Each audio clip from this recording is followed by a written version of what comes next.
থেকে আমাদের এই দাবিটাকে মেনে নিয়ে আমাদের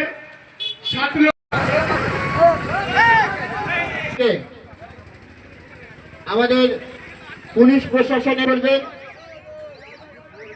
উপস্থিত হচ্ছেন জেলা পরিষদের সদস্য কাকলি ঘোষ দস্তিদার মহাশয়া উপস্থিত হবেন।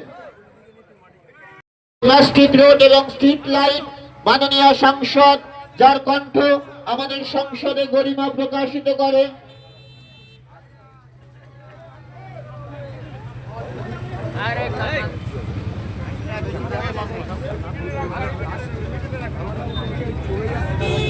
আমাদের মঞ্চে উপস্থিত হয়েছেন। অটোগুলো আবেদন করছে ওখান থেকে একটু ঘুরিয়ে দাও।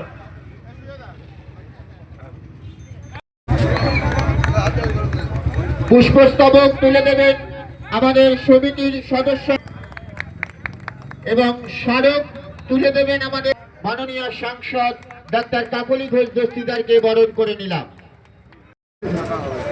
পরবর্তীকালে যেহেতু কাটাখাত থেকে এই লাল ব্রিজ পর্যন্ত আমাদের থেকে আমার ওয়ার্ডে লাল ব্রিজ পর্যন্ত কোনো লাইট নেই, 24 ঘন্টা এই রাস্তাটা দিয়ে আমাদের এই সব অঞ্চলের মানুষেরা যাতায়াত করে, আমাদের মা বোনরা যাতায়াত করে। লাইট না থাকার জন্য দিদির কাছে আবেদন করি, দিদি কিন্তু সকলকে করতালি দেওয়ার জন্য অনুরোধ করবো।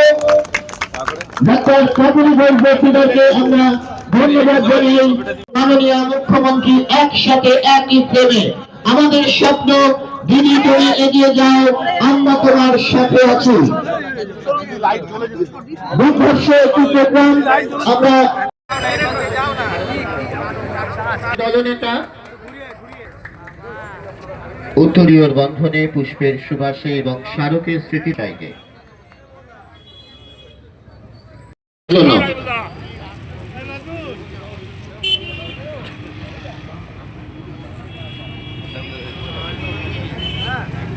রাঘব ঝাকে এবার আমরা বরণ করে নেব বিশিষ্ট সমাজসেবী এবং আমরা বরণ করে নেব বিশিষ্ট সমাজসেবী সাকিব আহমেদকে। পঞ্চায়েত সদস্য রবিউল ইসলামকে অনুরোধ করবো মঞ্চে আসার জন্য।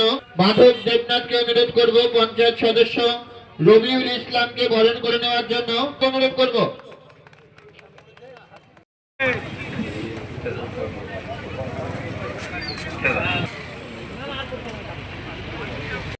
মতিয়ারটাকে আমরা বরণ করে নিলাম।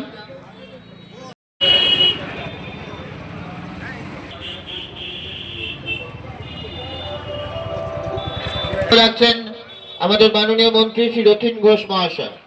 আমাদের আশীর্বাদ করেছিলেন যে তাদের এই ন্যূনতম যে পরিষেবা আছে সেই পরিষেবাগুলো মানুষের কাছে পৌঁছে দেয়।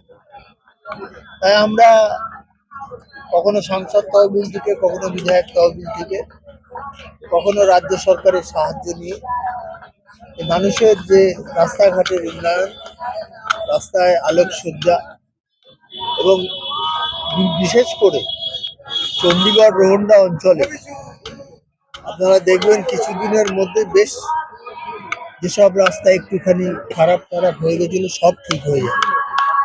এটা নির্বাচনমুখী নয়, আমরা সারা 5 বছর ধরে কাজ করি, 5 বছরের জন্য নির্বাচিত হই, 5 বছরের জন্য ভাবি। এবং আমাদের মাননীয় মুখ্যমন্ত্রী বাংলায় যে কাজের প্লাবন এনেছে, 20,000 কিলোমিটার রাস্তা পথশ্রী রাস্তাশ্রীতে উদ্বোধন, তারই ফলস্বরূপ সমগ্র জায়গায় এটা হচ্ছে। কিন্তু আমাদের বিরুদ্ধে অনেক সমালোচনা আছে, সমালোচনা না করলে আমি ঠিক কাজ করছি এটা বোঝা যায় না। কিন্তু সমালোচনাটা গঠনমূলক হওয়া উচিত।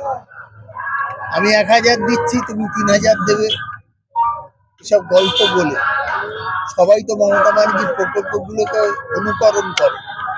কোথাও লাডলি বাহেনা বলে হয়, কোথাও অন্নপূর্ণা ভান্ডার বলে হয়। নিজেদের কোনো কর্মসূচি নেই, নিজেদের একটাই কর্মসূচি রাজ্য সরকারের অর্থটাকে বন্ধ করা। তার এই প্রতিকূল অবস্থার মধ্যে দাঁড়িয়েও মমতা বন্দ্যোপাধ্যায় বাংলার উন্নয়ন করছে এবং আমরা তার যারা সৈনিক, আমরা মনে করি যতদিন আরো কলকাঠি নবান্নে আবার হওয়াই চাই। এটাই বলবো যে নির্বাচনের আগে ধুমধাম লাগেনি, আমরা সারা বছর 16 বছর ধরে উন্নয়ন করছি মমতা বন্দ্যোপাধ্যায় দেখানো পথ ধরে। উনিও উন্নয়নের পাঁচালী প্রকাশ করেছেন, আপনারা দেখছেন কিভাবে সারা ভারতবর্ষে একমাত্র মুখ্যমন্ত্রী উন্নয়ন করছেন, সেরকমভাবে আমরাও উন্নয়ন করছি।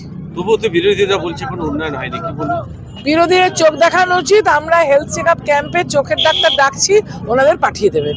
দিদি, যুবক যুবতীরা এই 5Gর যুগে যেভাবে বইকে ভুলতে বসেছে আপনি বলছেন, সেক্ষেত্রে কি বলবেন যুবক যুবতীদের? আমরা তো অলরেডি আজকে প্রায় 700-800 ক্লাস 10, 12 মাধ্যমিক উচ্চ মাধ্যমিক পরীক্ষা যারা দেবে তাদের জন্য হার্ভার্ড ইউনিভার্সিটি আমেরিকার সেখানকার প্রফেসরকে দিয়ে স্ট্রেস ম্যানেজমেন্ট আর গত 4-5 মাস ধরে আমি পড়াশোনা শেখাবার জন্য টিচার রেখে পড়াশোনা করাচ্ছি।